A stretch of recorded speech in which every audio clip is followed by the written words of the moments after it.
Welcome. This is the new violin bow guide, and I call it the BowForce. I designed it because after teaching violin 40 years, I've decided that I wanted something that will fit on the violin within the bout snug, that we can put the bow, have a bow guide that will be clean and clear tones. So I wanted to make sure that the bow guide would be collapsible, easy to store, and easy to put on.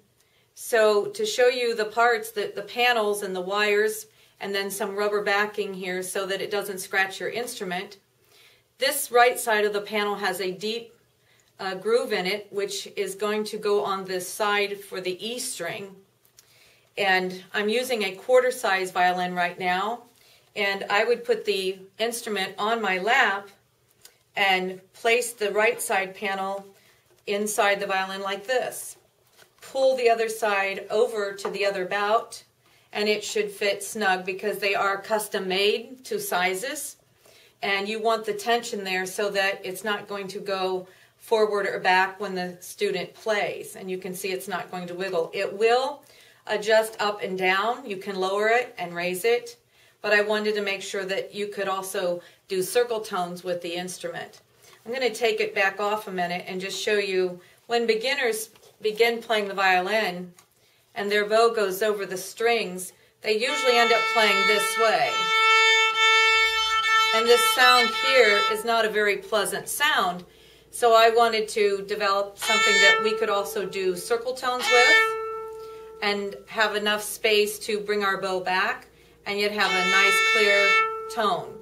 So I'm going to put it back on again and show you that when you use it, every violin is different. Bouts are different and bridges have different heights to them.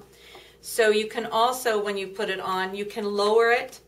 And I like it pretty much low so that the wires stay out of the way of the fingers when students are playing using their fingers and it's not a distraction for them. But if your bridge is a little taller than this one would be, you want to bring it up just a little bit more. So then when you pull across the string with the bow, we can guide our bow arm straight. And the reason I called it the BowForce is so that it forces your arm to go straight. And it's okay if the student will put their bow against the wire a little bit. It doesn't really make a sound or anything. It's just really helps the students, even if they're reading music, it will help them. They don't have to concentrate on this so much. They can start learning to read and playing with their fingers with their left hand and have a nice clear tone while they're playing and practicing, which is nice.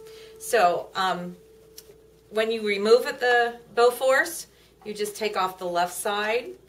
And you can always squeeze it in, the panels in. If you don't have enough tension, take it and push in a little bit so that it will give you that tension and be snug. So when you're done, you can then collapse it and then put it inside the top of a case. Like this one has the little zipper part where you can store things. Or you could maybe put your violin in the case and just lay it down inside and it will store easy for you. So that is the BowForce, and I hope you'll try it and that you will like it. So thank you very much.